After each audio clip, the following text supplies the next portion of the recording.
এবার বড় আশা নিয়েই পাকিস্তান বাংলাদেশের দ্বিতীয় টেস্ট দেখতে টিভি সেটের সামনে বসেছিল বাংলাদেশের ক্রিকেট সমর্থকরা। কিন্তু দিনের খেলা শুরু হওয়ার 1 ঘন্টার মধ্যেই সমর্থকদের মুখ কালো হয়ে গেছিল টাইগার ব্যাটারদের পারফরমেন্স দেখে। কেননা এদিন 26 রানেই 6 উইকেট হারিয়েছিল টাইগাররা। তবে দিন শেষে নিশ্চিতভাবেই মুখে হাসি ফুটেছে ক্রিকেট প্রেমীদের। দেশের মানুষের মুখে হাসি ফুটিয়েছেন বাংলাদেশের wicket keeper batter Liton Das. পিন্ডিতে নিজের ক্যারিয়ারের 4র্থ সেঞ্চুরি পেয়েছেন এই ব্যাটার।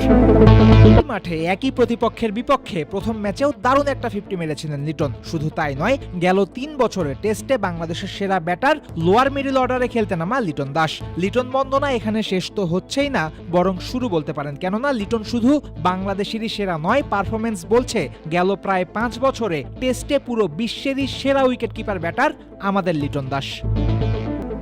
নিজের 43 ম্যাচের ক্যারিয়ারে 2655 রান করেছেন লিটন দাস। এর মধ্যে 2020 থেকে 24-এই 25 ম্যাচে লিটনের ব্যাট থেকে এসেছে 1911 রান। ক্যারিয়ারে যে 4টা সেঞ্চুরি পেয়েছেন লিটন, সেগুলোও এসেছে এই সময়ের মধ্যে। এই সময়ে 58টা ক্যাচ আর 10টা স্ট্যাম্পিংও করেছেন লিটন। টেস্টে লিটনের ক্যারিয়ার গড় 37 ছুঁই, কিন্তু গেল 4 বছর লিটন রান করেছেন 45.50 গড়ে। টেস্ট খেলুড়ে 12 দলের কিপারদের মধ্যে এই সময়ে লিটনের চেয়ে ভালো পরিসংখ্যান নাই অন্য কারো।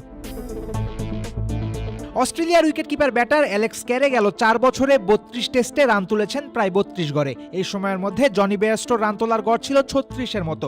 সড়ক দুর্ঘটনায় পড়ে 2022-এর পর টেস্ট খেলেননি ঋষভ পান্থ। এদিকে সাউথ আফ্রিকার উইকেট কিপার ব্যাটার কাইল ভ্যারাইনে রান তোলেন প্রায় 28 গড়ে। গেল 5 বছরে লিটন দাসের আশেপাশে আছেন শুধু পাকিস্তানের wicket keeper batter Mohammad Rizwan. 2020 থেকে 24-এ রিজওয়ান খেলেছেন 27টা ম্যাচ, করেছেন 1650 রান। এই সময়ে 3 সেঞ্চুরি করা রিজওয়ানের গড় 45.88। গেল 4 বছরের গড় হিসাব করলে লিটনের চেয়ে ভগ্নাংশের হিসাবে এগিয়ে আছেন রিজওয়ান, তা ঠিক। কিন্তু লিটনের ইনিংসের তাৎপর্য যে রিজওয়ানের খেলা ইনিংসগুলোর চেয়ে ঢের বেশি, তা বুঝবেন দুজনের বিস্তারিত তুলনা করলেই।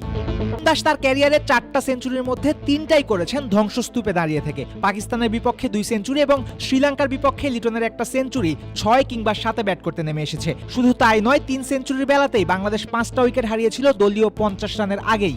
এমন পরিস্থিতি থেকে 3বার সেঞ্চুরি করা ব্যাটারের লিস্টে লিটন বাদে নাই আর কেউ। 2020 থেকে এখন পর্যন্ত রিজওয়ান সেঞ্চুরি করেছেন 3টা, লিটনের সেঞ্চুরি সেখানে একটা বেশি। এছাড়াও রিজওয়ানের 9টা 50-র বদলে একই সময়ে লিটনের আছে 14টা 50। তাছাড়াও সমান সংখ্যক ইনিংস খেলেও গেল 5 বছরে রিজওয়ানের চেয়ে প্রায় 300 রান বেশি করেছেন লিটন। সাদা বলে লিটন খারাপ সময় কাটিয়েছেন মাঝে, এমনকি সেই প্রভাব পড়েছিল তার সাদা পোশাকের ক্রিকেটেও। এবছরের শুরুতেই ঘরের মাঠে শ্রীলঙ্কার বিপক্ষে টেস্টে কুৎসিতভাবে আউট হয়েছিলেন এই ব্যাটার। কিন্তু আশ্চর্যজনক হলেও সত্য যে লঙ্কানদের বিপক্ষে ওই সিরিজ এবং 2022-এ সাউথ আফ্রিকায় 2 ম্যাচের টেস্ট সিরিজ বাদে বাকি প্রতিটা সিরিজে প্রতিটা প্রতিপক্ষের বিরুদ্ধে অন্তত একটা 50 রানের ইনিংস খেলেছেন লিটন। এ থেকেই টেস্টে লিটনের ধারাবাহিকতা সম্পর্কে ধারণা পাওয়া যায়। বহির্বিশ্বে বাংলাদেশের যে ব্যাটারদের নিয়ে কথা হয়, যে বাংলাদেশি ব্যাটার সবাইকে মুগ্ধ করে থেকেই তিনি লিটন দাস।